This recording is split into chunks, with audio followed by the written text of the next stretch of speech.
Olá, pessoal, sejam bem-vindos a mais um episódio do Em Qual Pode. Eu sou a Jussi Avato, tô com minha parceira aqui, a Aline. E aí, Aline, tudo bem para mais um episódio?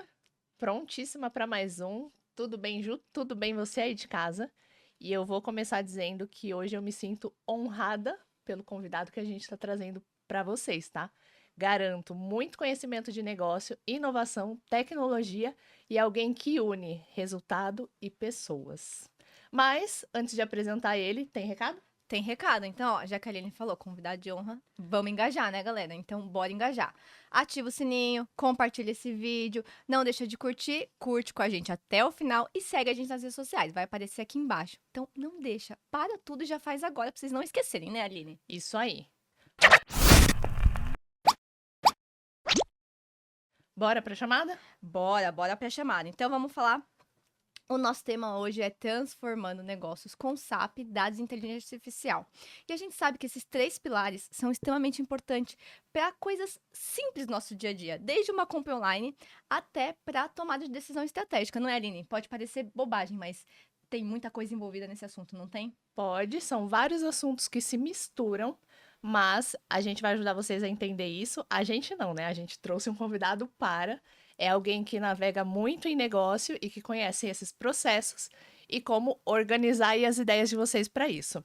E vamos Vamos deixar ele chamar se ele? apresentar, né, agora, né, pessoal, Eu né? confesso que eu cometeria vários erros se eu tentasse falar do currículo dele para vocês, porque ele é gigantesco. Ele é uma puta referência dentro da área de projetos e de tecnologia. Vamos chamar ele? Vamos lá, seja bem-vindo, Rodrigo Rodrigo Silva. Silva. Obrigado, muito obrigado, viu, pelo convite, estar aqui com vocês aqui também. E sou um espectador, né? Então, acima de tudo, assisto, acompanho o trabalho, estou muito feliz. Que bom, cara. A gente tá muito honrada de conseguir um tempinho na sua agenda, que eu sei que é super concorrida. E aí, como eu falei, não me atreva a contar o seu currículo porque ele é poderoso. Começa se apresentando pro pessoal quem é o Rodrigo Silva, profissional, quem é o Rodrigo Silva, pessoa. Legal, costumo dizer que o meu currículo é aquilo que eu vendo, né? Mas aquilo que eu entrego é o Rodrigo Silva. E é mais um Silva, né? Eu vim de um celeiro muito bom. Eu sou de Diadema, de um extremo, né? Aqui do grande ABC aqui. E tive aqui a oportunidade de ser uma pessoa que fez boas escolhas dentro do meu caminho, né? Então eu vim de uma família muito pobre, acima de tudo, mas não quis ser vítima da sociedade. E de lá eu fiz um projeto. Então tem uma coisa muito interessante que assim, eu nunca gostei da escola. Eu não via a hora de sair de lá, né? Então sempre fui aquele aluno que tirava 5, tirava C, porque eu não conseguia ver resultado. Até tem uma crítica ao nosso sistema de ensino, porque a gente tenta formar, fazer com que todo mundo ali seja a mesma pessoa, né? Que tenha a mesma cabeça. Mas de lá eu fiz um plano de vida. Eu queria sair muito daquela nossa situação, da onde eu morava, né? Da onde eu estava. E eu criei um projeto de vida, que é assim que eu chamo, né? Então, estar aqui hoje, né, me deixa muito feliz e que eu quero que a gente tenha a oportunidade de ter outros Silvas, outros Souzas, né, outras pessoas que possam estar nessa mesa aqui com a gente aqui. Eu costumo dizer que você está onde você se coloca. E que legal de estar aqui com vocês. Então, eu tive a oportunidade, eu fiz minha graduação numa universidade pública, de lá fiz meu mestrado, meu doutorado, fiz 12 pós-graduações, né, já lancei 14 livros, esse ano lanço mais 6, são 6 participações aqui, e gosto de contribuir com a sociedade acima de tudo, né? O currículo é aquilo que eu vendo, né? Mas o que eu entrego é o Rodrigo, né? O Rodrigo aqui do dia a dia, o Rodrigo que consegue criar conexões, que consegue entender dores ali e tá ajudando ali, né? Eu falo que o meu propósito de vida é auxiliar pessoas e organizações, acima de tudo, né? Através do uso, seja de tecnologia, governança ou gestão como um todo. Esse é o Rodrigo. Uau, Que história, né? poderosa. Eu tô sem palavras com essa história. Foi Então realmente me tocando. então eu Foi vou emendar tocante. uma pergunta.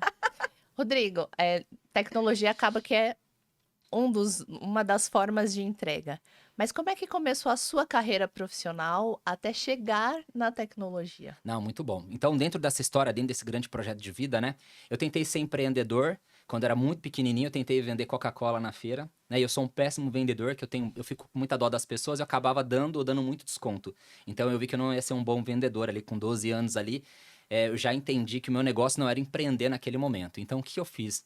Eu tive a oportunidade de fazer uma escola de datilografia, então vai entregar um pouco da idade ali, né? E ao final do curso ali, eu fui convidado para ser monitor, né? E a educação é uma das grandes paixões que eu tenho até então.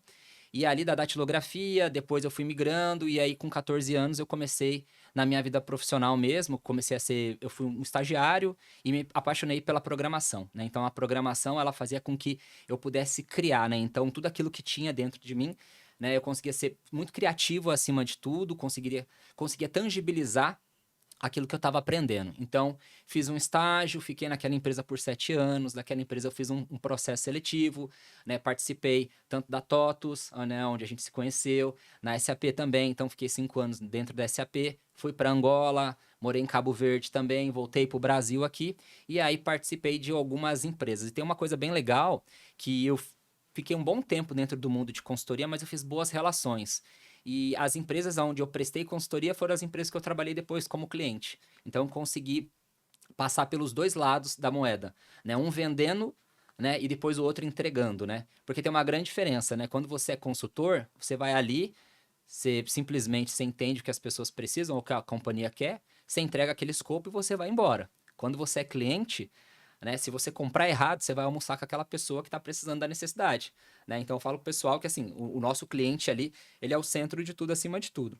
E aí, dentro dessa minha carreira, né? Então fui gerente de projetos por um bom tempo, me apaixonei, sou um apaixonado por gestão, por processo, né? Por stakeholders, por processo de comunicação. Fui gerente de sistemas, fui gerente de TI, e aí consegui dentro da... E acho que foi um caminho natural, né? Uma coisa que eu escuto bastante que vocês comentam, que a tecnologia escolhe a pessoa, né? Então, eu acho que eu tive aí um bom resultado aí, que eu acabei sendo escolhido. E aí, hoje eu tô à frente, né, de operações, né? Então, fiquei muito tempo dentro do mercado de saúde e agora tô dentro do mercado do agro ali também, que ele é bem interessante. Mas apesar de ser mercados diferentes, ali as dores são iguais, né? Então, é dor com dado, é dor com transformação, é dor com RP, né? É dor como que a gente faz para fazer mais, com menos. Agora, dentro desse boom que a gente tem agora com inteligência artificial, como é que a gente faz para digitalizar a companhia, como é que efetiva os nossos desafios hoje, eles são muitos, né? Eu tenho um time seleto ali, mas eu noto que são os mesmos desafios das empresas anteriores. Só mudou só a tecnologia agora ali como meio ali, né? Então, foi assim que eu consegui me tornar e quero me manter, né? Então, unificando esse meu propósito, que é trabalhar com gente, mas unificando com tecnologia acima de tudo. Caracas. E essa transição, né, até chegar na sua posição atual. Cara, você foi passando, como você comentou, né? A gente se conheceu lá na época de TOTS. Curiosidade para os nossos ouvintes, eu tive a oportunidade de trabalhar com o Rodrigo como voluntária no PMI, né? Ele foi meu diretor de projetos voluntários na época. Cara, essa bagagem que você foi construindo, né? O que é isso que você chama de natural? Foi natural? Legal. Cara, não foi natural. Você trabalhou pra caramba pra chegar aí. São 24 anos que eu tô na rua, né? Então tô aqui, né, batalhando ainda. Mas eu digo que foi natural porque eu acho que eu passei por cada etapa, né? Tem uma coisa legal que, como desde o início eu tive uma base sólida, né? O desenvolvimento, ele fez com que, né, eu conseguisse entender muito o negócio. Então, eu acho que uma grande dica que eu sempre deixo para as pessoas que trabalham comigo é assim, se apaixone por tecnologia, mas entenda muito bem o negócio, né? Tente se conectar com o negócio que a gente tá ali no dia a dia, né? O que a gente tá passando. Então, a gente tava batendo um papo, né? Eu tô atendendo o agro. Como é que funciona, né? Eu tô no período de safra agora, é o meu período de cheia, né? Então, o quanto que é importante isso pra gente, né? Quem tá no varejo, como é que é o período da Black Friday, né? Quem é do setor alimentício, como é que funciona ali os grandes períodos. Então, uma coisa que eu sempre tentei dentro dessa minha jornada é entender como é que o negócio funcionava. E por que isso é tão relevante? Porque eu conseguia entender qual que é a tecnologia do momento, o que a gente está fazendo ali e como é que eu faço para aplicar dentro do meu negócio. Então foram sempre sacadas muito boas. Porque, gente, de nada adianta eu tentar vender um elefante branco para a organização, né? Porque por mais que seja uma tecnologia que seja muito interessante, se ela não se conecta com o momento da organização, não adianta, não se encaixa, né? Então, entre erros e acertos, eu consegui entender ali qual que era o melhor momento e o melhor movimento. E tem uma coisa legal também que eu queria destacar. Eu sempre trabalhei com muita gente do bem. Então, eu acho que o que me fez chegar até aqui e o que vai me fazer eu continuar e perpetuar dentro da minha carreira é que eu tive bons parceiros, né? Então, eu sempre trabalhei com um time sensacional, sou apaixonado pelas pessoas que eu trabalho hoje e pelas pessoas que eu já trabalhei. Eu costumo dizer que o que eu tenho de mais valioso aqui no meu celular aqui é a minha lista de telefone aqui, né? Então, é gente que eu vou, que eu cutuco, que eu quero saber como é que tá. Então, entendendo ali as pessoas que eu sempre consegui trabalhar, são pessoas do bem, eu sempre consegui fazer boas entregas. E quem faz boas entregas acaba crescendo dentro da organização. Você se torna necessário acima de tudo, né? E eu acho que quando você faz o entendimento do negócio, você acha a peça-chave para você se manter, para você conseguir dar ideias, né? E para você conseguir moldar as tecnologias que vão ser utilizadas, né? Sem isso, nada, nada funciona. É isso, essa é a E, sacada. e assim, eu sou da área de qualidade, né? Então, querendo ou não, eu falo, gente, primeira coisa, vamos entender o que a gente tá fazendo. Né, pra gente fazer um teste bem feito, eu não preciso ir lá só clicar num botão. Eu preciso entender por que que eu estou clicando nesse botão. É isso. É entender por que que aquele botão tá ali, qual a funcionalidade dele correta, o que que vai me acarretar se eu não fazer o que ele deveria. Tudo isso ajuda, né? Facilita. E aí, é aí que você encontra os maiores erros, né? Quando isso aí. você entende o negócio, você faz coisas que você fala, putz, eu não esperaria que você fizesse isso, mas porque você entendeu. Eu tive uma sacada, né? Aproveitando, Ju, essa questão da qualidade, eu fiz um projeto em Videira e era uma indústria de plásticos, né? E aí a gente tinha uns consultores excelentes que a gente tinha, eles estavam dando um treinamento lá para o nosso cliente e eles falavam o seguinte: quando você for produzir bolinha de gude, por exemplo, você vai fazer isso, isso, isso, isso. E o cliente me chamou e falou assim: Rodrigo, deixa eu te pedir uma coisa. Eles são maravilhosos, mas eu não faço bolinha de gude. A gente trabalha com plástico. Você não consegue me dar um exemplo para minha indústria? Foi aí que eu tive uma sacada que é o seguinte, antes de entrar em qualquer projeto, vamos conhecer qual que é o negócio do cliente, qual que é a matéria-prima, quais são as dores, porque é o que você comentou sobre o botão. Para quem que eu estou fazendo esse botão, né? Quem vai utilizar?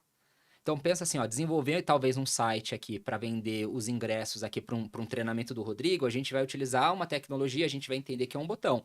Para o show do Justin Bieber, vai ser uma outra tecnologia, um outro público, inclusive um volume maior. Então é importante você conhecer o business do seu cliente acima de tudo.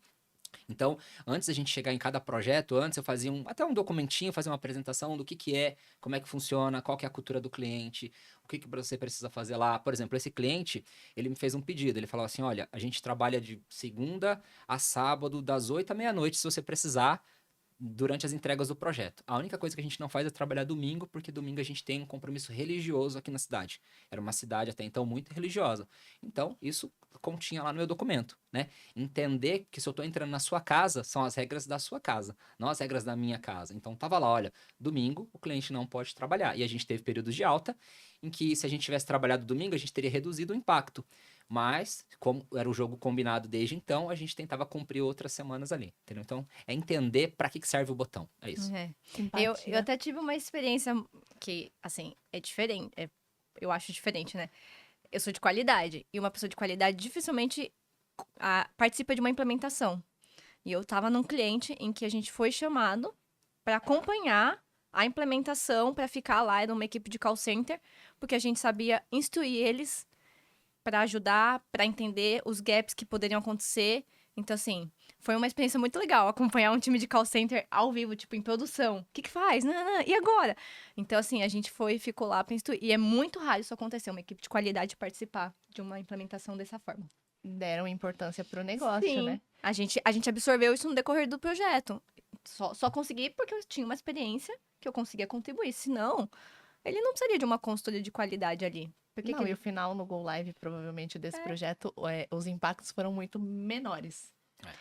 E eu queria que você contasse um pouquinho como que foi o seu início com SAP. Você falou que ficou bastante, faz 5 anos, né? Você falou. É. Como que foi esse início com SAP? Como que foi esse encontro?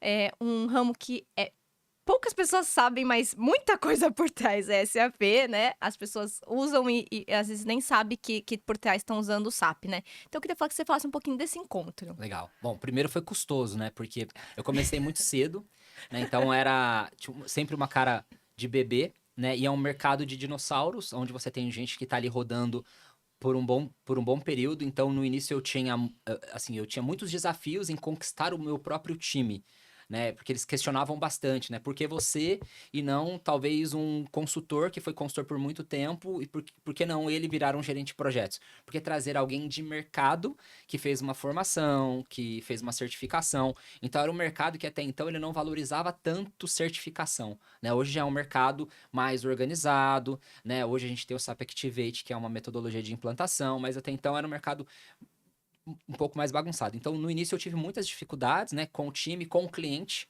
porque o cliente, quando ele contrata SAP, ele paga cerca ali de R$ 500 a hora para resolver um problema. Então, ele sabe que ele está trazendo um time de elite, né? Ou quando ele contrata uma consultoria, ele vai pagar de R$ 200 a R$ 300 a hora ali, por ele estar pagando em horas, ele quer receber o mais rápido possível, né? Então, sempre foi muito desafiador para mim. Mas o que que eu fiz? Qual foi a sacada? Né? Eu sempre tentei estar um passo à frente. Então, fui lá e fiz uma academia, algumas academias. Então, o meu primeiro projeto era um projeto de vendas. O que que eu fiz? Enquanto o projeto estava rodando, eu fui fazer uma academia de SD, que era o módulo de vendas. Né? No outro projeto que eu tive a oportunidade, era um projeto também de call center, eu fui lá e o que que eu fiz? Eu fiz uma academia, uma certificação sobre finanças. Então, eu tentava estudar um pouco mais para conseguir falar a linguagem dos consultores. Porque tem uma coisa que é interessante. O consultor, ele também está num ambiente de muita pressão. Então, ele não quer alguém para fazer follow-up. Inclusive, né, eles assim, sempre reforçavam muito para mim assim, eu não preciso de ninguém fazer status support, me dá o documento que eu faço. Eu preciso de alguém que vai endereçar os problemas que eu tenho, que vai chegar para o cliente, vai trazer o cliente para o jogo, o cliente ele precisa validar, então a gente tem uma bateria de testes. Então essa sempre foi a minha sacada. Então eu tentava, sempre tentei desde o início fazer uma parceria forte com o time, mas também de uma forma sempre deixar claro para eles que eu era responsável pelo projeto, que o projeto ele foi confiado ali para o Rodrigo para que pudesse guiar a implantação e para o cliente também, porque é muito difícil, né? Então o cliente ele quer a mudança, mas muitas vezes ele é resistente, né? Então dentro do mundo SAP a gente tem algumas frentes que são relevantes. Primeiro, uma frente de gestão da mudança organizacional, onde a gente vai falar sobre stakeholders, treinamento, risco, comunicação. Então a gente vai trabalhar esses aspectos, retenção. Então, uma coisa que até hoje eu falo, pessoal, o que que a gente vai fazer? Se a empresa valoriza 30% estatisticamente, quando a gente coloca o SAP, as pessoas elas também vão ser valorizadas. Então, o meu primeiro papo é com o RH. Né? O que que a gente vai fazer com esse time que está fazendo a implantação do projeto aqui? Então, fiz lá um projeto lá na Mil, e lá na Mil, o nosso papo com o RH era o quê? O projeto tem a duração de 2 anos. O que que nós vamos fazer com 100 pessoas que a gente contratou? Porque, primeiro, né, elas são pessoas que elas precisam ser valorizadas financeiramente, elas precisam acompanhar o mercado e elas detêm agora o conhecimento do negócio e do sistema. E é mais barato você valorizar o profissional do que você contratar alguém de fora. Então, gestão da mudança organizacional é um grande pilar. Depois, dados mestres. Então, dados, né? Hoje, dados é algo que está em destaque aqui no mercado, mas dados mestres. Então, como é que a gente vai fazer em relação ao cadastro de clientes, fornecedores, materiais?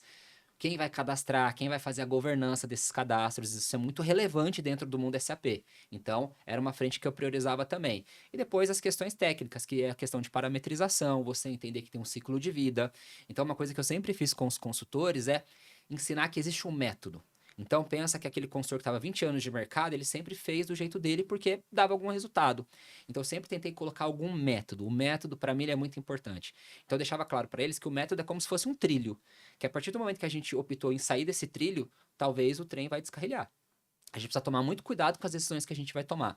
Então, você vai fazer a parametrização, aí a gente vai fazer um teste unitário, vamos fazer um teste integrado, vai fazer um teste de carga, de volume, vamos colocar um time de qualidade, né? Tudo isso custa caro, custa dinheiro, custa estaleca, né? E o gerente de projetos do mundo SAP, ele tem um outro grande desafio, porque geralmente é uma consultoria que vendeu, né, seja SAP ou um parceiro de mercado, e ele tem que entregar o projeto com rentabilidade. E a gente tem uma briga no mercado entre quem vende e quem entrega. Quem vende tenta vender, né, com a menor margem possível, senão ele não consegue vender aquele projeto, que são projetos caros, e quem entrega precisa entregar com a maior margem possível, né? Então, geralmente eu tinha um sênior, um pleno e vários júniors, para conseguir formar o pessoal ali também. Tá? Então, foi essa sempre a jornada que eu fiz, assim que eu sempre trabalhei, entendendo essas frentes, sabe? Mas tem vários desafios. Tem projetos que são maiores em que você consegue colocar essas frentes de trabalho. Projetos que são menores, onde você não consegue colocar essas frentes, porque um time de gestão da mudança é caro, um time de qualidade é caro. Mas eu costumo dizer o seguinte, que o empreendedor, né, ou quem está aprovando ali, ele não tem dinheiro para pagar aquilo que a gente está orçando, mas ele tem dinheiro para refazer depois. Então é sempre o que eu tento levar para as organizações. Fala, você não vai pagar isso agora, mas você vai pagar para refazer depois, é mais caro. É mais caro, é mais frustrante, né? Então todo mundo que já passou por uma implantação SAP sabe o quanto é desgastante também. Né?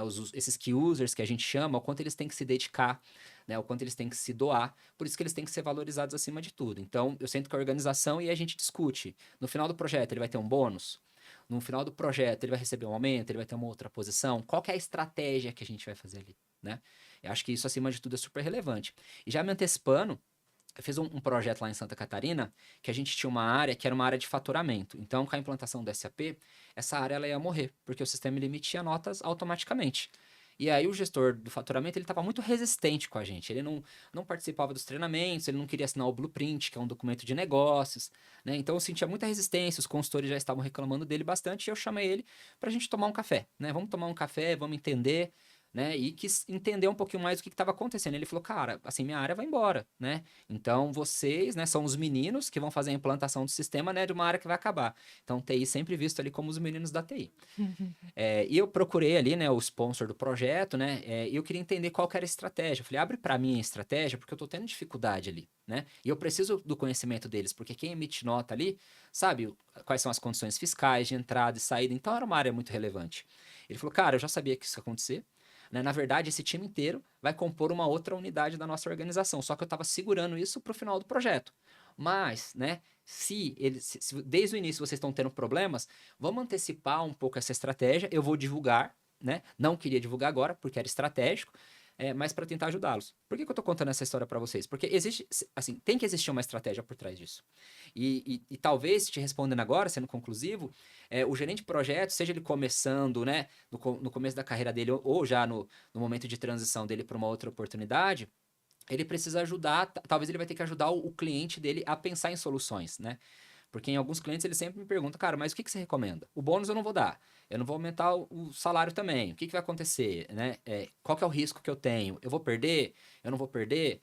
Né? E aí a gente deixa claro um pouquinho do que acontece, né, dentro dos projetos, né? Hoje eu perco gente da área de TI muito fácil, né? Porque é um mercado que está sempre em destaque, né? Então, eu tento fazer com que as empresas, ao máximo possível, consigam reter esses talentos. Não sai de alta, né? Não sai de alta. Não sai. Cara, que legal, né? Porque geralmente um projeto SAP, quando uma empresa está adquirindo o ERP, né? Ela atingiu um certo patamar de faturamento, então agora ela é grande o suficiente para contratar o elefante branco. Isso. Aí tem um poder por detrás disso, né? Tem muito mais a ver com aquele sentimento, porque ela vende processo, né? Boas práticas de mercado. E num projeto de adoção, se essa estratégia que você acabou de comentar, ela não tiver muito bem pensada e ela não for conduzida com carinho, cara, a chance do seu projeto dar certo, ela é muito afetada, né, Rodrigo? Com certeza. Eu vejo que as empresas, elas querem muito, né? Então, como você comentou, elas chegam num certo nível de faturamento, entende ali que ou ela vai abrir capital para o mercado, né? Ou ela quer ficar mais relevante ali no mercado que atua, ou muitas vezes o próprio ERP ele não consegue sustentar mais, né? Na organização que eu tô hoje, a gente está dentro de um movimento que, assim, os usuários eles não aguentam mais a solução atual. Então a gente começou um projeto, né, de troca do ERP, a gente vai para dentro de um mundo SAP, e eles estão bem engajados com isso. Então, esse foi um projeto inverso, foi o negócio puxando, né, a necessidade de trocar, porque a gente entendeu que o fornecedor atual, ele é o maior fornecedor do Brasil, quiçá talvez da América Latina, mas ele já não consegue mais sustentar o volume de transações que a gente tem, ou a gente ia ter que costurar muito o ERP em si. Né? Então, qual foi a estratégia que a gente fez? Primeiro, né, vamos fazer o projeto. Vamos, legal. Mas assim, qual que é o ganho financeiro que a gente vai ter? Né? Porque quando é a empresa que puxa, é uma coisa. Quando é o negócio puxando, então a gente precisa trazer um bom business case. Legal, a gente já viu que dá números, que o que a gente paga hoje para manter essa coxa de retalhos, a gente consegue trocar pelo licenciamento que a gente vai ter ali do novo ERP, né? Segundo, o que nós vamos fazer com as pessoas? Então, como é que vai ser? Porque hoje os times são enxutos. Como é que eu peço para que as pessoas trabalhem dentro de um projeto? Então, a gente vai dividir. Por exemplo, o nosso time de sustentação hoje, a gente vai dividir o time de sustentação e quem fica com o ERP atual vai continuar aqui migrando, enquanto metade do time vai para o projeto. E em determinado ponto, a gente vai trazer esse pessoal que está sustentando aqui, porque eu preciso capacitá-los, porque eles quem sustenta que é a solução. Então, está lá dentro do nosso documento de estratégia. Depois, né, quem vai implantar? Que é um grande desafio também, né? Que a gente tem hoje parceiros que são pequenos, médios, parceiros grandes, né? Tem um grande ecossistema aqui, bastante gente que me ajuda aqui, mas é o que você falou, né? O elefante, ele custa caro, né? Então, aonde eu vou colocar um parceiro que seja maior, né? Dentro de uma envergadura? Por exemplo, nossa produção, ela é muito nichada, né? Seja no químicos ou no agro, ela é muito nichada. Então, ali a gente vai colocar um parceiro ali que tem uma envergadura maior e que ande bem dentro da questão da produção. Vendas, putz, talvez nosso processo de vendas é mais commodity. Então, ali a gente consegue colocar um parceiro menor. E a gente colocou uma estratégia de ter alguns parceiros até para que a gente consiga fazer um mix financeiro. Porque se eu coloco um cara muito grande ali, eu não consigo pagar o projeto, né, dentro da nossa expectativa e dentro do tempo que a gente quer. E aí tem uma coisa, pessoal, que seja na troca do RP. Hoje o mundo ele está muito rápido. Então, antes os projetos SAP, eles duravam 4, 5 anos, né? O pessoal que foi fazer o projeto lá na Caixa, o pessoal que foi para Angola, ficou até 5 anos lá. Hoje, vocês sabem, a gente não consegue mais isso. Né? O papo aqui, que é o Business Agility, capturar valor o mais rápido possível, né? Então, o empresário, ele começa a pagar, ele precisa retornar esse investimento mais rápido, né? Então, a gente fala muito sobre agilidade dentro desse mundo, né? Então, a própria metodologia do SAP Activate, ela começa mais waterfall, depois ela vai para um modelo mais ágil, então a gente chama de um híbrido ali. Por quê? Para que as áreas comecem a utilizar parte do sistema e consigam capturar um pouco desse valor, né? Nossa dor principal hoje lá é dados, né? Então, dados mestres. O que a gente vai fazer dentro da nossa estratégia? O primeiro go-live vai ser do quê? Dados mestres. E aí a gente vai tombando e vai fazendo os rollouts. E, Rodrigo, uma pergunta que me surgiu aqui, você falando da agilidade, enfim. Você acha que isso é um dos motivos que a SAP tem investido hoje bastante para a parte web, né? Para sair daquele lado desktop. Você acha que isso está muito conectado realmente com essa questão de que a necessidade realmente de ter uma entrega de valor mais rápida também? Também. E tem uma coisa que é interessante, né? A visão anterior, né, que era o SAP Guia ali que a gente tinha, os Isso. usuários eles tinham que decorar muitas transações. Agora, com o Fiori, que é uma versão mais web, mais bonita ali, fica mais fácil o tempo de adoção, né? Então você consegue adotar uma solução mais rápida e você consegue reter o conhecimento também. Tem uma coisa que é importante. A gente não quer, né, que tenha trocas ali dentro do business, dentro do negócio acima de tudo. Mas se houver, né, então a gente tem dados ali que cerca de 40%, uma interface web, ela é mais fácil do usuário ele conseguir passar a utilizar, né? Então, se eu precisar trazer gente nova para dentro da organização, fica mais fácil de eu utilizá-la assim. E tem uma coisa legal também, que a interface web, a gente consegue colocar uma visão de gráficos, extrair relatórios, né?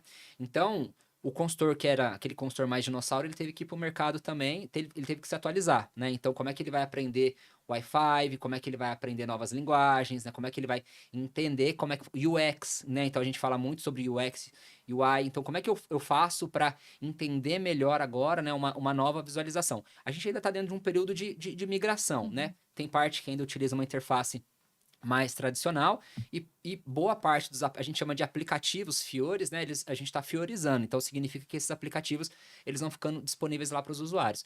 E o próprio usuário ele consegue fazer pequenas customizações, então é uma coisa bastante interessante. Eu trabalhei num projeto que a gente está fazendo justamente essa migração, né? Saindo do Gui, né? O Gui aos poucos está morrendo e aplicando todos os apps Fiores.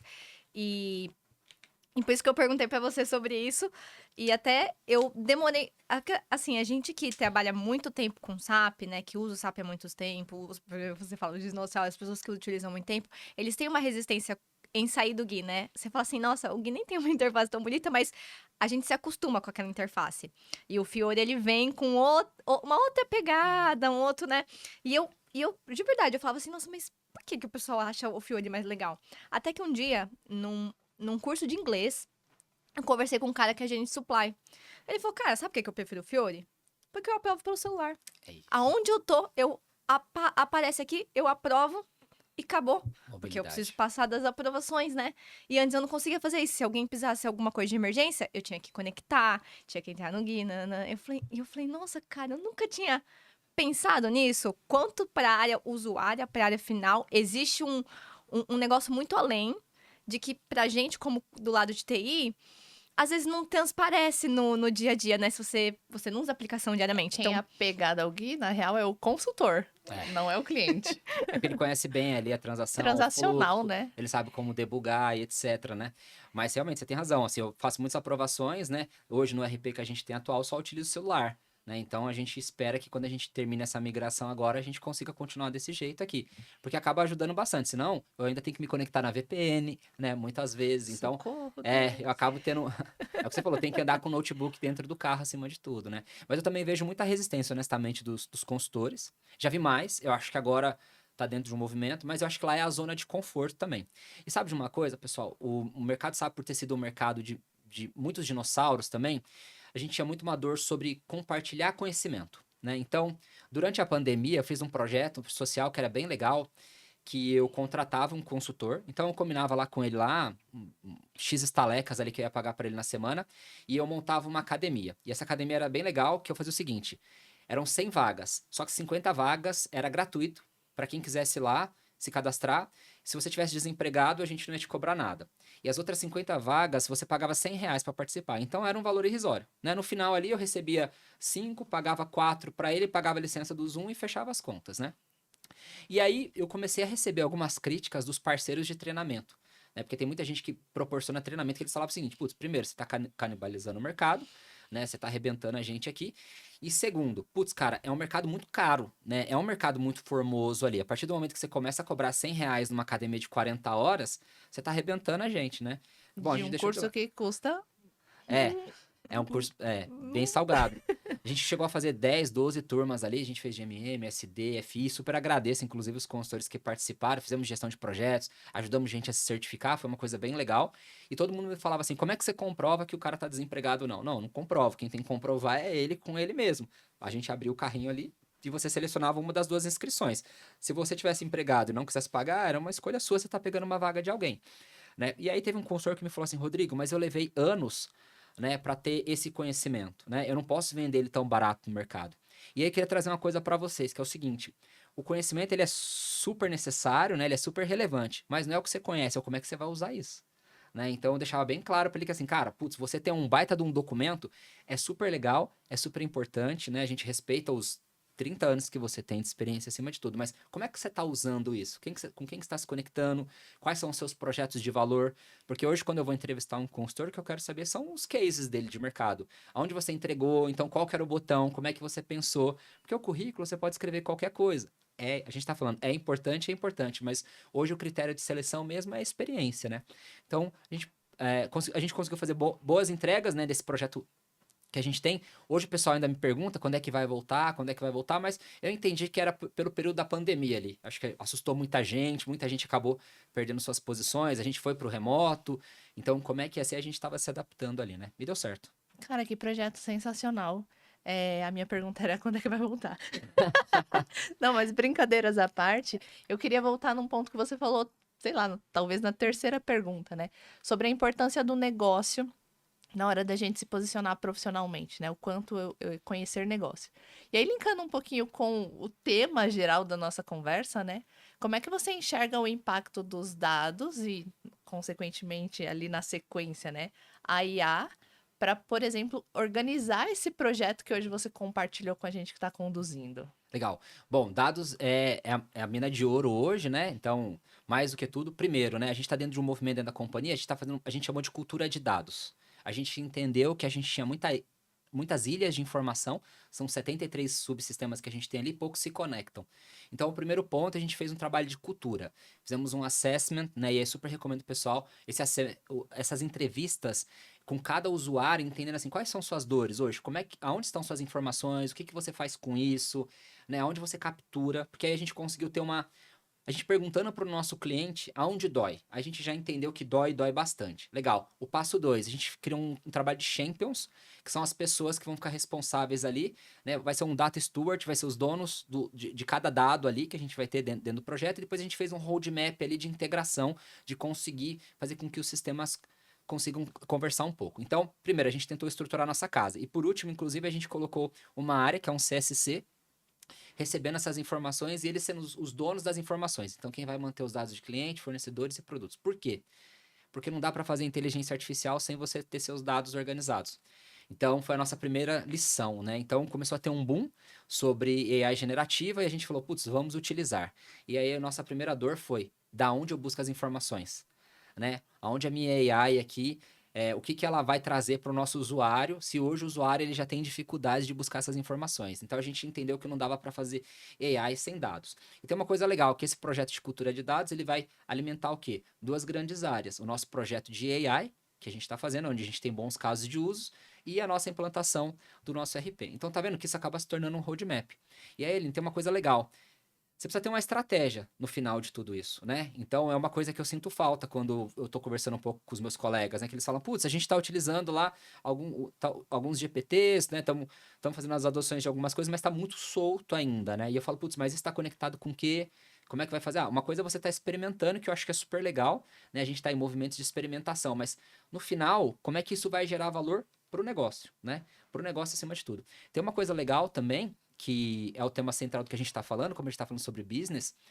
Dentro do mercado, o que eu noto? Os consultores, principalmente do mundo SAP, poucos são formados em tecnologia. Muitos são formados em áreas de negócio. Então, o meu melhor consultor de finanças, inclusive meu melhor consultor TOTUS hoje, ele é formado em quê? Em contabilidade. Isso ajuda muito, né? Porque o que eu fiz? A gente dá um banho de loja em tecnologia, mas ele entende muito do negócio. E eu, como contratante, eu prefiro contratar uma pessoa que entenda mais do business do que de TI. Porque TI, eu dou um banho de loja e ele consegue ir ali no dia a dia, ali a gente tem uma rede de apoio, né? Ensinar um negócio é mais difícil, né? A minha melhor consultora que eu tenho lá sobre comércio exterior, ela é formada em Comex. Então, isso ajuda bastante, inclusive na seleção que a gente teve para fazer esses projetos, entendeu? E falando, inclusive, sobre AI generativa, a gente começou a fazer o quê? Para tentar reduzir um pouco a dor da troca do RP, porque ele não vai levar 5 anos, mas ele não vai ser do dia para a noite. Então a gente começou a colocar alguns sabores de AI generativa dentro do nosso negócio, fazendo agora, capturando de fontes em que a gente entende que são fontes mais confiáveis de dados e apresentando para o nosso negócio. Cara, parece um sonho. No papel de consultoria, hoje eu sou uma consultoria, grande parceira SAP, né? E no papel de quem faz a entrega, nossa, como eu queria ter um GP desse em cada cliente, que estruturou a casa para receber o projeto de implementação e que entende a cultura, que o uso da IA, ela depende primeiro do seu saneamento de dados, né? O quanto isso é importante. Fantástico. Eu queria que todos os GPs clientes pensassem dessa forma. Vamos ajudar Fica a eles. dica, fica a dica. Vamos fazer um projeto já, né? Dar uma Projeto boa de formação para GPs. É isso aí, é isso aí. Não, eu achei muito legal que você falou sobre ter consultores em que. Porque, assim, habilidades técnicas são muito fáceis de ser adquiridas, né? Se a gente for para pensar. Se a pessoa tiver aptidão, são mais fáceis de ser adquiridas. Então, ter consultores com especialidades diferentes. Isso é sensacional, porque isso faz realmente a diferença na hora. Isso leva a competitividade de Com entrega, certeza. de prazo e qualidade, né? É isso Você aí. acaba tendo essa efetividade, você ganha essas 3 coisinhas juntas e você consegue mostrar um valor, né, agregado nisso. Eu sei porque, assim, eu sou da área de qualidade, já trabalhei com projeto fiscal e a gente sempre tinha necessidade de um key user pra fazer, assim, a gente praticamente gerava e eles faziam a validação fiscal final, né? É lógico, a gente acaba com o tempo adquirindo algumas coisas a gente já pega ali, pô, isso aqui já não parece não tá legal mesmo, até consegue apontar, mas eles têm um olhar muito mais crítico, né? E você ter um consultor já com esse olhar, nossa, já tá mil caminho andado, né? O caminho já andou metade e, nossa, sensacional. Ajuda muito, né? Uhum. Uma coisa que eu tô tentando reduzir um pouco dessa questão da tecnologia, a gente criou uma posição que chama IT Business Partner. Então, são os BPs. Qual que é o papel do BP? Ele é um cara de TI, só que ele navega dentro do negócio. E aí, assim, eu tenho um BP nosso que ele é sensacional, que ele é um BP da área de recursos humanos ali. Então, esses dias, a gente ia fazer uma integração com a GUP ali, ia fazer nossa AI buscar informações na GUP, ia cruzar com alguns sistemas e ela ia dar algumas informações ali pro recrutador. Show de bola. Na hora que a gente foi discutir com esse nosso BP, ele falou, gente, para tudo. Porque é o seguinte, a própria GUP já faz isso. Então, olha que legal, pessoal. Na minha história, que eu tô contando para vocês, a gente deixou de pagar, né, horas ali de projetos ali para parceiros que seja ali, porque a gente não conhecia o sistema como um todo. Mas como ele já conhecia o negócio e ele transaciona entre TI e business, ele falou, gente, isso já tá lá. Então, a gente entendeu que essa posição do BP, ela é super relevante. Não chega a ser um consultor, porque ele é uma pessoa que tá dentro de casa. A gente copiou essa posição do pessoal de recursos humanos, que geralmente é uma posição bem comum para o pessoal de recursos humanos. Você tem um ponto focal ali dentro do RH, e a gente começou a fazer pontos focais por área de negócio. Então, eu tenho um BP de finanças, eu tenho um BP de RH, eu tenho um BP de fiscal, né? Fiscal todo dia lança alguma coisa nova. E a gente tem entendido que isso ajuda bastante, né? Ajuda bastante dentro do nosso movimento de dados, porque como ele conhece as fontes de dados ali, ele começa a trazer informações para o nosso time de dados. Ajuda a gente dentro de um projeto de migração do nosso RP, da adoção de um CRM, que a gente está fazendo também a troca de um CRM. Então, são posições que acabam ajudando dentro do mundo corporativo. Legal, você tocou em várias frentes de trabalho aí dentro do corporativismo, né? Mas eu queria ir para um viés de segurança, né? Legal. Cibersegurança. Como é que a IA e hoje dados te auxiliam a manter a sua empresa segura hoje, Rodrigo? Legal. Bom ponto. Primeiro, a gente criou um programa de conscientização de cibersegurança e a gente começou com QR Codes, né? Então, hoje o QR Code ele tá muito na moda ali, né? Então a gente começou a colocar alguns QR Codes dentro da companhia, que é como se fosse um phishingzinho ali, onde na hora que você bate, ele orienta a pessoa, porque com QR Code você consegue ter acesso ao dispositivo, né? Então, a segurança, a gente entendeu que ela é um pilar super relevante pra gente. Só que segurança a gente fala tanto que é relevante, investe pouco, né? Inclusive, hoje, meu orçamento de cibersegurança é 5% do orçamento total de TI. É pouco. É pouco, né? Porque 95% ele acaba concorrendo com as demandas que a gente tem do negócio, né? Do business, que são demandas ali que acaba gerando o resultado do caixa ali. Então, todo mundo fala que cibersegurança é muito relevante, mas eu não vejo tanta prioridade ali no mercado. E aí que nós fizemos? A gente criou um pilar, né, de cibersegurança e privacidade, né? São duas áreas que precisam caminhar juntos. Hoje, no meu caso, ela fica dentro da TI, mas é uma super recomendação que ela não fique dentro da TI, tem que ser uma área que fique fora e até responda direto ao presidente ali ou ao conselho, né? Senão ela pode ter alguns conflitos de interesse. E aí, o que a gente entendeu? Eu fiz a adoção esses dias do Airtable, né? Uma ferramenta, a gente entendeu que é um super Excel ali maravilhoso. E aí, o que a gente fez? A primeira ação para que essa ferramenta possa ser adotada passou por um crivo de cibersegurança. Então, eles querem saber aonde essa informação vai ficar armazenada, o que você vai fazer com os meus dados. Eles fizeram uma diligência, procuraram ali no mercado. A gente tem uma ferramenta que faz um score de cibersegurança para saber ali qual que é o percentual. A gente entrou em contato com o fornecedor. Os GPTs, né? Então, a gente está utilizando agora o ChatGPT, o Cloud e o Microsoft Copilot. Aonde vão ficar essas informações? Porque tem um flagzinho lá que você desabilita para que ela não utilize as informações para treinar o seu modelo. Mas o que acontece? Então a gente foi ler o termo de uso, né? A gente pediu a anuência do nosso time jurídico, porque a organização vai passar a utilizar isso cada vez mais. Então, Aline, o que nós fizemos? A gente colocou a cibersegurança numa frente mais estratégica. Então, a gente fala muito sobre security by design. Então, eu tenho uma squad de desenvolvimento e esses dias eu cobrei eles. Eu falei, pessoal, legal, mas e como é que fica a segurança dessas APIs? Porque eu vejo e-mails com chave de API para lá, para cá e etc, né? Eu falei, como é que a gente vai fazer isso? Então, tem soluções de cofre de APIs lá na Azure, lá, que você pode armazenar. Então, como é que fica aí? Então, essas discussões são saborosas, né? Então, eu juntei esse bando de gente talentosa ali para ajudar a gente a pensar nessas soluções, sabe? Não é fácil, não é fácil. Por quê? O meu CISO, que trabalha comigo, ele sempre fala, Rodrigo, eu só tenho uma certeza, que a gente vai ser atacado, a gente só tem que se preparar para quando isso acontecer, tá? Mas a gente já tem soluções avançadas. O nosso próprio Firewall, hoje, ele já tem AI generativa, onde você consegue trabalhar dentro do Firewall ali também, sabe? E como é que eu fico sabendo disso? Porque a gente priorizou, né? Então, a mesma prioridade que eu tenho para a implantação do meu projeto SAP, hoje eu tenho para discutir com esse time de cibersegurança, né? Tem uma coisa legal também, que é uma coisa que eu cobro eles bastante, que é o seguinte: a gente vende muita segurança da informação pro CNPJ, sabe? Não é assim? A gente tem que proteger a empresa. Mas quem usa no dia a dia é o CPF. Então, a gente criou um jornalzinho de cibersegurança que parte dele é pro CNPJ, falando o que está acontecendo. Esses dias a gente viu lá que o Chrome tinha uma exposição de cibersegurança super relevante. Toda segunda-feira, às 7h30, esse jornalzinho sai. Só que metade dele é o seguinte: como é que você faz para proteger o seu dispositivo? Então, saiu uma atualização do iPhone, o que está acontecendo? Então, a gente tenta estudar ali, parte olhando a organização e parte olhando as pessoas que vão utilizar. Porque de nada adianta, né? Eu proibir o pendrive, mas deixar o Outlook aberto ali, a pessoa vai conseguir baixar uma informação do mesmo jeito. Aí a pessoa vai falar, é fácil, bloqueia ali o Outlook também. Legal, mas o cara tem um Google Drive, então bloqueia tudo. Eu acho que é o seguinte, o negócio não é você sair bloqueando tudo, é você educar, né? Conscientizar. Tá? Me remeteu ao exemplo da escova? Na verdade, quando ele falou, me remeteu aqui, antigamente, quando eu comecei na área, eu testava o batch pelo pendrive. Entrega a idade desse jeito, poxa. Eu recebi o batch, eu testava um sistema que era só batch, a minha parte mal era só batch.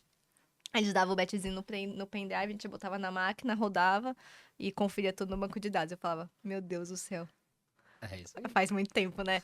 Zero segurança, zero, né? Tá evoluindo muito, né? Tá evoluindo muito rápido. E aí eu queria que você falasse um pouquinho dessas tendências da evolução, como acompanhar tudo isso. Até, assim, se a gente for olhar até o SAP, que a gente falaria, nossa, mas o SAP é tão consolidado, ele também tá com um processo de evolução muito rápido. E eu acho que a IA acaba acelerando mais ainda esse processo. Então, eu queria que você falasse um pouquinho dessa tendência de evolução e como não se perder nesse caminho, sabe? Como a Poxa, gente sensacional. manter o pé no chão. Legal. Olha, tem uma coisa bacana, eu vim refletindo sobre isso. É, eu acho que inteligência artificial é o primeiro movimento que ele é muito guiado pelos mais velhos e não pelos mais jovens. Vocês podem notar que todas as tendências tecnológicas, o pessoal que criou o Facebook, o pessoal que criou algumas ferramentas, são sempre os jovens, né? E eu vejo que inteligência artificial é um movimento ali de um pessoal sempre mais sênior, né? Então é uma coisa mais top-down.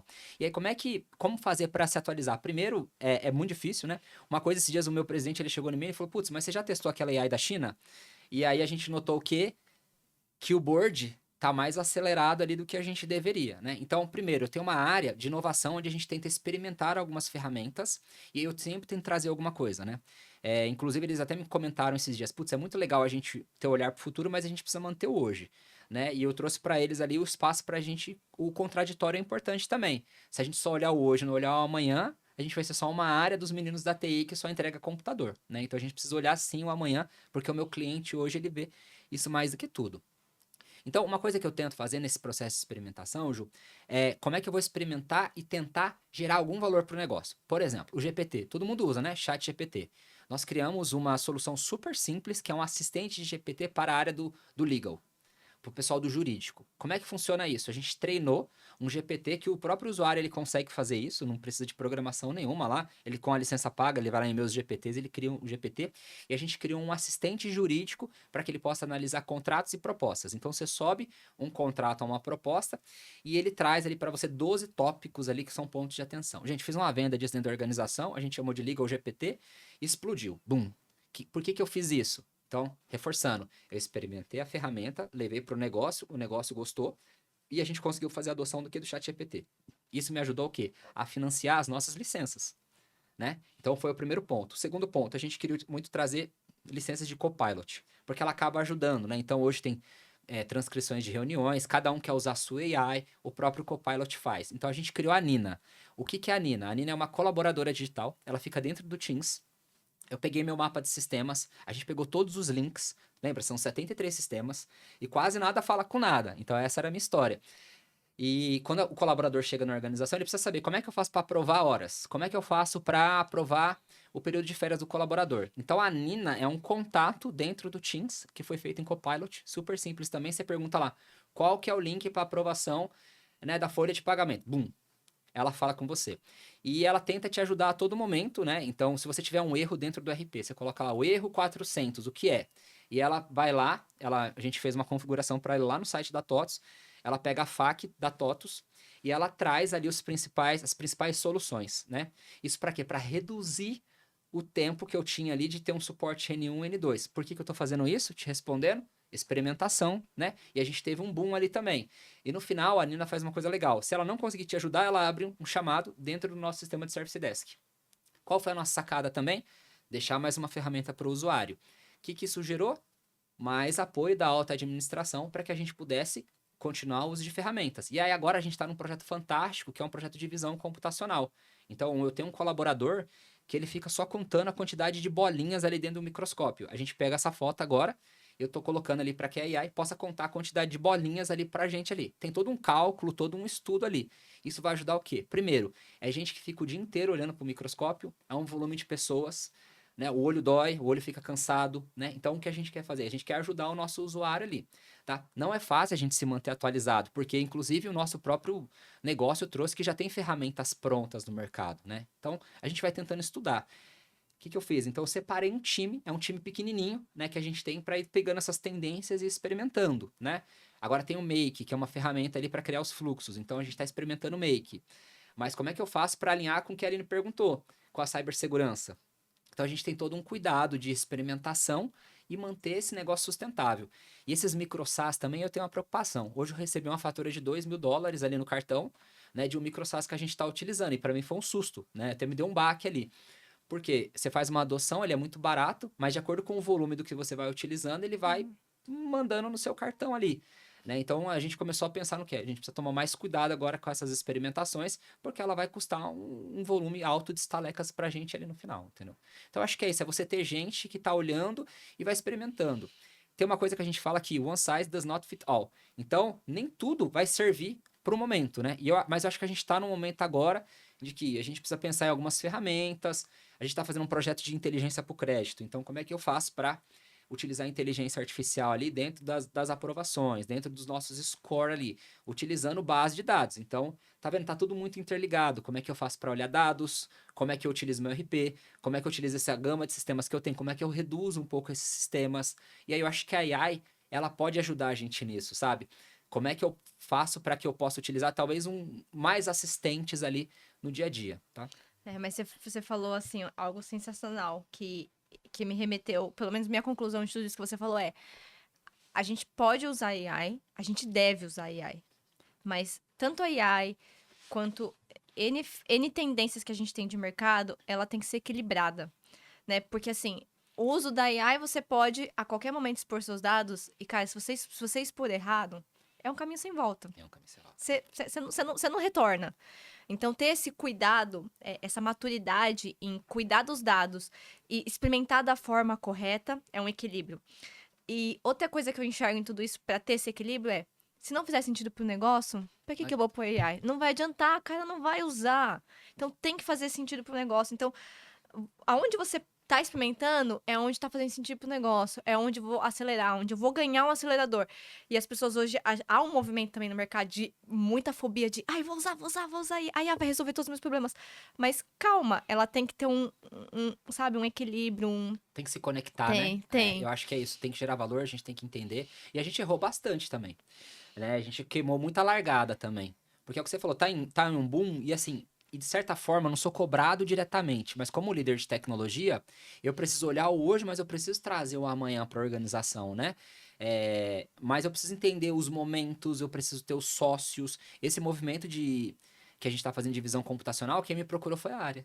Ela falou, olha, a gente está com uma dor aqui, vê se você consegue ajudar. E a gente começou a testar os modelos, a gente está errando bastante ainda. A gente nunca consegue acertar o número dos pontinhos lá, tem um nome técnico, né? Mas a gente já entendeu que a gente consegue colocar mais energia ali. Isso está corretíssimo. A gente tem que tomar muito cuidado para não queimar a largada, ou talvez eu vou trazer uma solução que não se conecte agora, não é o momento, né? A gente estava até discutindo um pouco disso hoje no almoço, que era, será que a AI nesse momento é para todos? Né? Ela é super relevante. Eu acho que ela pode ser utilizada para todos, mas será que deveria ser a primeira prioridade para todo mundo?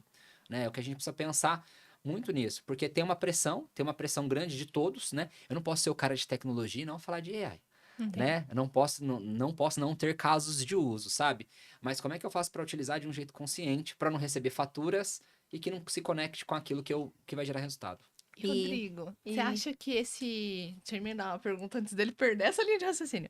Você acha que essa análise, ela tem um link com o movimento da cultura ágil na hora de tomar essas decisões? Como é que você utiliza isso? Não, total. Até a questão do ciclo de experimentação que eu faço é agilidade pura. Mas tem uma coisa que a gente conecta que é muito legal, que é o design thinking. Que é onde a gente falava muito sobre prototipar e entregar MVPs. O Legal GPT era um MVP, pessoal. O que a gente fez? Todo mundo queria utilizar o chat GPT. Eu falei, calma, peraí, vamos fazer o seguinte, para aquela área específica, eu vou fazer com que o GPT fale a linguagem deles. Então, a gente criou um GPT que fala a linguagem daquela área. O que a gente utilizou? Conceitos de agilidade. Primeiro, o cliente está como centro. Segundo, eu entreguei por sprints. Eu estou evoluindo, né, o nosso processo. Isso virou um grande programa para a gente ali acima de tudo. Né? E a gente negociou, claro, o seguinte, eu vou te entregar o MVP. A primeira versão era bem feia. Né? E a gente foi colocando uma carinha, agora a gente já criou uma API, agora já tem um front-end bem legal, né? A gente ainda está muito preocupada, porque eu estou subindo todos os contratos da organização ali, a gente está monitorando, né, o que isso pode acontecer. Inclusive, a gente notou que o chat GPT mentiu para a gente esses dias, né? Que a gente foi ali, a gente limpou a base, a gente limpou a base e perguntou para ele, né, fale sobre aquilo que você sabe sobre mim. E aí ele começou a trazer todo o histórico que a gente já tinha limpado ali. Né? Então, isso ficou na memória dele de algum jeito. A gente revalidou todas as configurações e ainda assim aquilo ficou na memória de alguma forma, né? Isso acaba surgindo, é um alarme pra gente ali dentro da organização, sabe? Mas tem uma coisa legal, Aline, eu acho que a agilidade, ela ajuda a gente não só com inteligência artificial, mas ajuda a gente com dados, vai ajudar a gente dentro da estratégia da implantação do RP, sabe? E eu acho que tem uma coisa que é legal. A agilidade, eu acho que ela é muito um estilo, na verdade, sabe? É um jeito de trabalhar. Né? Você dá mais notoriedade para o trabalho que você está fazendo, mais autoridade para as squads, para as equipes, você ter papéis bem definidos. Acho que a gente não está muito mais preocupado quem é o Scrum Master, quem que é o PO. A gente estava conversando sobre a questão do produto, né? Superamos essa fase, Eu né? acho que a gente Graças superou, a né? Deus. Se vai fazer, né, uma daily de 15 minutos ou não. Tem uma coisa legal, os meus times, eles já se organizaram. E assim, eu recebo às vezes cópia dos convites deles ali de dailies. Tem uma daily ali que ela é mais curtinha, tem uma daily que eles fazem que é um pouco mais longa. Eles fazem reuniões dos projetos, ciclos de validação. Uma coisa que eu andei cobrando é, cadê as reviews, né? Então eu quero tá presente ali no momento que a gente for entregando. Então todos eles já têm já as suas métricas ali de chegou no final da sprint, vamos fazer uma apresentação para o nosso cliente, daí eu chamo meus pares, eu consigo chamar, né, o pessoal do negócio ali para validar. Então ajuda bastante. Só que tem uma coisa que é importante, né? Ela tem que ser, não adianta só eu falar, tá entendendo? Eu tenho que usar isso no dia a dia. Por isso que eu falo que ela é muito mais um estilo, sabe? É um estilo de vida. Estilo de vida. É um estilo uma de trabalho, é uma né? cultura. É uma Na verdade, cultura. de trabalho não, né? Porque a gente pode levar esse estilo literalmente para todas as áreas da vida. Sim. Retiro o que eu disse. Agora eu deixei pra essa pergunta, Ju. Não, na verdade, eu ia fazer só um adendo no que a gente tava falando, e até queria que você falasse um pouquinho sobre isso. Querendo ou não, eu enxergo que a gente tava falando de tendências, de acompanhar, a IA veio, né? Mas existe algo que também movimentou muito o mercado. Pode parecer que a gente já passou muito tempo pós, mas a pandemia trouxe uma globalização muito forte, né? E eu acho que essa movimentação. A IA também veio com essa movimentação em conjunto. Eu queria que você falasse um pouquinho sobre essa área global, o quanto você sentiu isso no que você, né, no que você está atuando hoje, se você teve alguma interferência que foi, cara, positiva ou negativa, porque a gente sabe que abriu portas, né? Com certeza. Pra tecnologia, com Pra certeza. Muito, tecnologia muito. abriu portas. E também deixou o mercado muito mais aquecido, competitivo, tudo se intensificou, né? Demais, inclusive hoje, parte do meu time não está nem em São Paulo, né? Tem gente no Rio de Janeiro, a gente tem gente pelo Brasil todo. Então, assim, eu acho que a pandemia, ela teve todos os fatores ruins pra gente, mas pensando um pouco dentro da nossa área, ela fez com que a gente conseguisse quebrar algumas barreiras, né? Porque hoje, anteriormente, meus times, eles eram mais centralizados, agora eu tenho times mais descentralizados e a gente aprendeu a trabalhar com isso.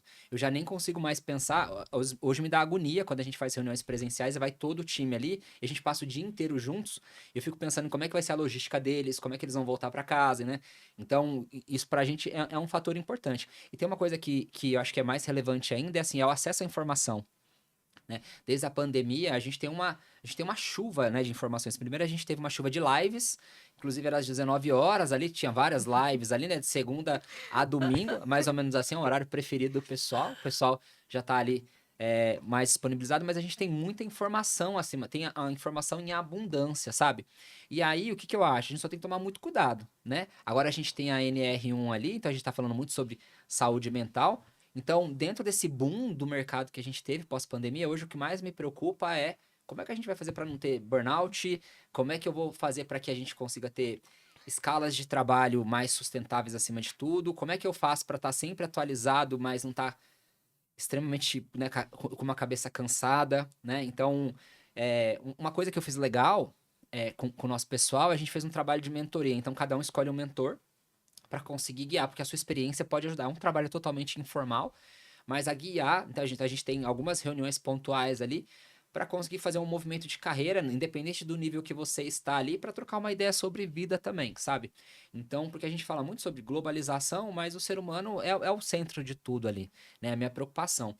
Mas eu acho que sem sombra de dúvidas, né? Acho que a gente está no movimento agora, infelizmente, de um retorno mais presencial, né? Boa parte das organizações, elas ainda gostam disso, mas isso é uma coisa legal. Até foi uma conversa com o presidente da minha empresa, ele falou assim, putz, cara, gente de TI não tem jeito, né? A gente vai ter que flexibilizar. Esse é um público, Rodrigo, que se a gente levar ferro e fogo, você não vai conseguir reter ninguém. E é verdade, né? Os meus engenheiros de dados já me deixaram claro que é o seguinte, eu faço uma reunião com você por mês, aqui faço gosto. Mais do que isso, eu vou embora. Né? Porque eles querem agora, tem gente que mora em Minas Gerais, né? Tem gente que tá lá na Bahia, eles querem estar no conforto e ter uma qualidade, para que eles não precisem ficar 2, 3 horas no trânsito ali de uma forma mais improdutiva, sabe? Então, e eu acho que a gente se deu bem, né? Se deu bem com isso. E acima de tudo também, eu acho que tem que ser um mix, né? Porque tem empresas que não aceitam.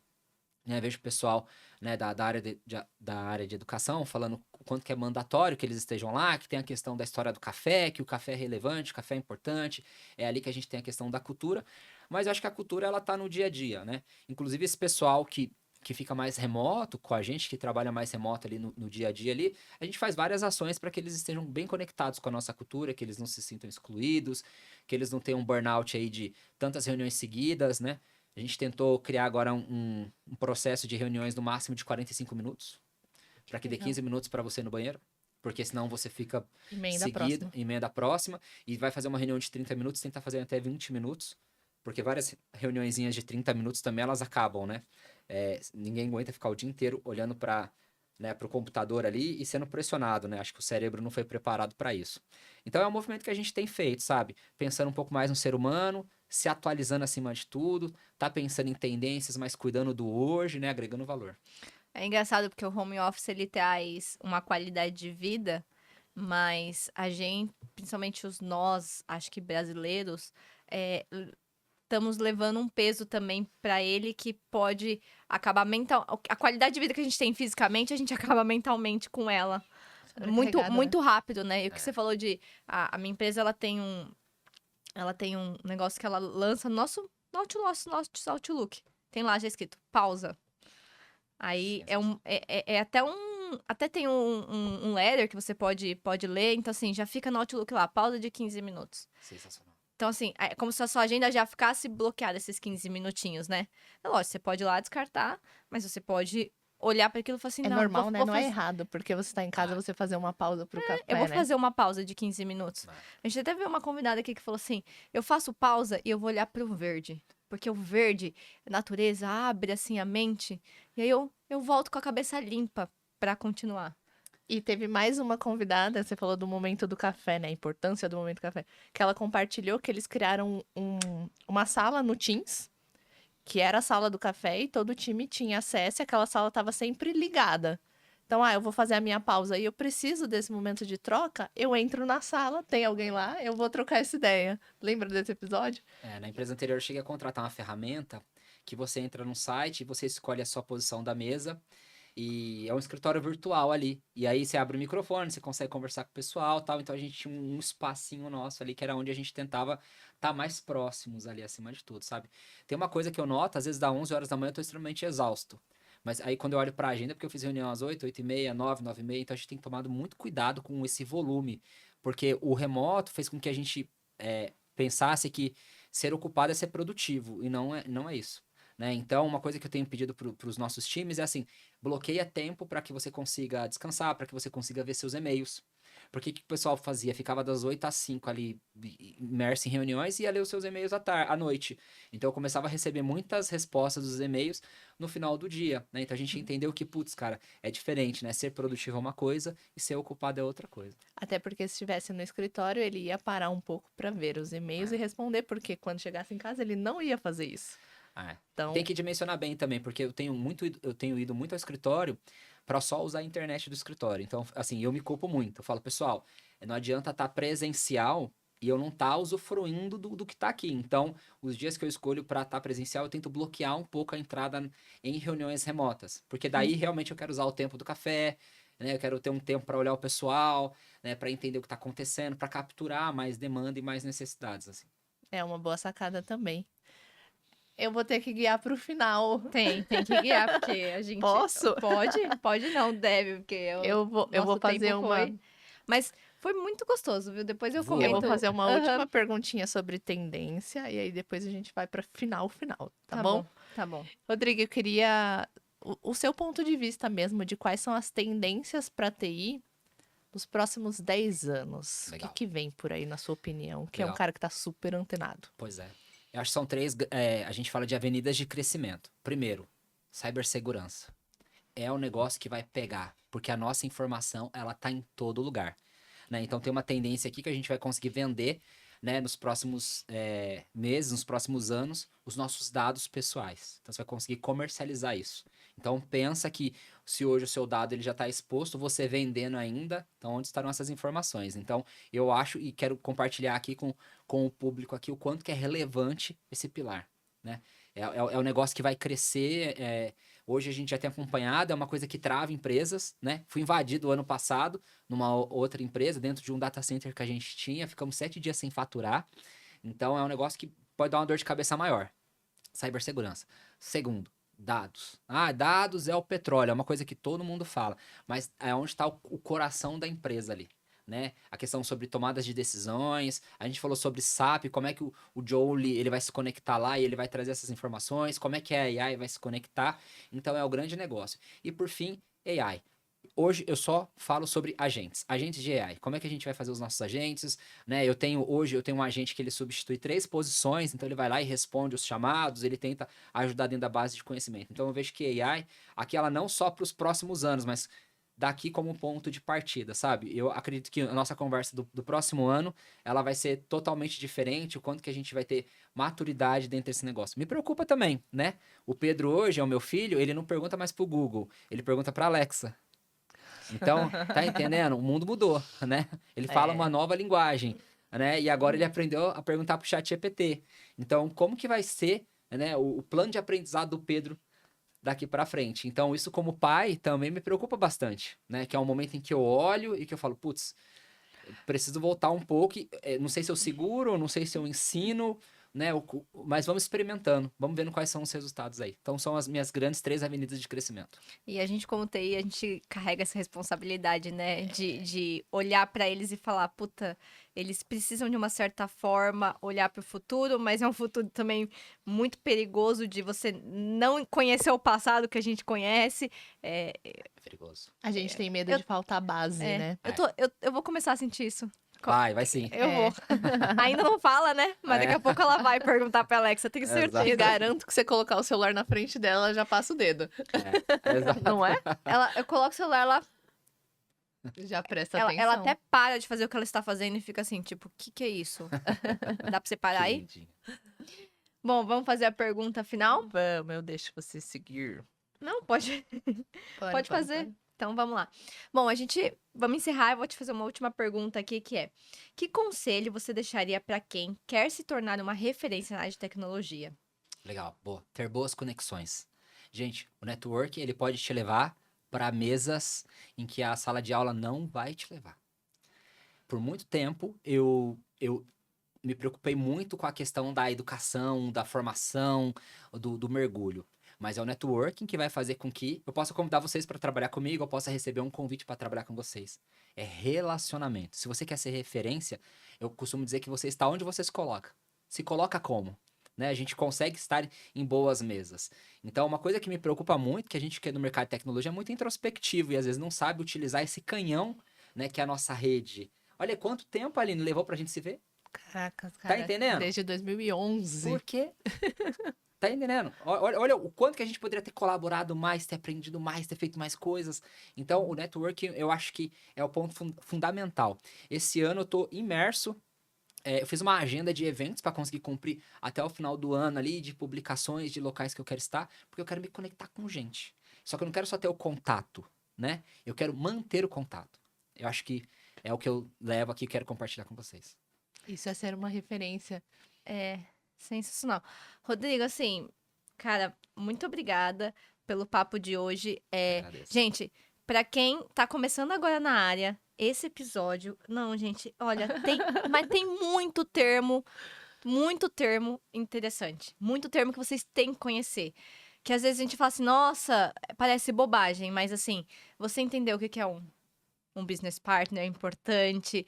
Você falou termos de roadmap, assessment. Gente, são termos-chave para você, às vezes, dar um passo a mais na sua carreira, né? Que as pessoas, às vezes, acham, nossa, mas que bobagem. Não, são termos que, às vezes, a gente escuta e não presta atenção, não sabe Não o que é, entende o que não é isso. entendeu Você vai pausar passa e pesquisar. e passa batido. Então, assim, olha, gente, o que o Rodrigo entregou de termos hoje, eu tô assim, ó, de queixo caído, porque, assim, Obrigado.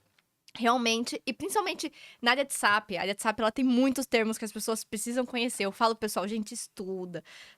Eu fiz pra minha área lá, eu fiz até um guidezinho, assim, Olha aí. do que era o GUI, por que o Fiori, enfim, porque é importante. Então, muito obrigada mesmo. Eu que agradeço, eu tô viu? muito lisonjeada com esse prazeroso. episódio de hoje. Estudem e façam networking. É. Né? Boa. Essa é a dica final. Rodrigo, como eu comecei a minha apresentação, eu estou honrada pela sua presença, por ter aceitado o nosso convite e espero que você volte aqui muito mais vezes. Com certeza. Muito obrigado, viu? Fiquei muito feliz com esse bate-papo também. E obrigada, porque eu tô me conectando. Isso aí, boa. Nós estamos com Criei o uma network pela conexão primeira aqui, vez, ó. tem uma Boa. conexão nova. Bom, gente, mais um episódio, chegamos no final. Esse episódio tá muito rico, então não deixa de curtir, compartilhar, comentar. E já ativa o sininho, segue a gente nas redes sociais. Aqui vai ficar as redes sociais do Rodrigo também. Seguem, se conecte com ele. Ó, ele tá ali, ó, esse ano pronto pro network. Então, se você tá procurando uma oportunidade e você tem um bom currículo e você tá buscando, cara, É o momento. o network é importante. As portas vão se abrindo. Não deixem de fazer. Tchau, Galera, tchau, gente. obrigada. Até a próxima.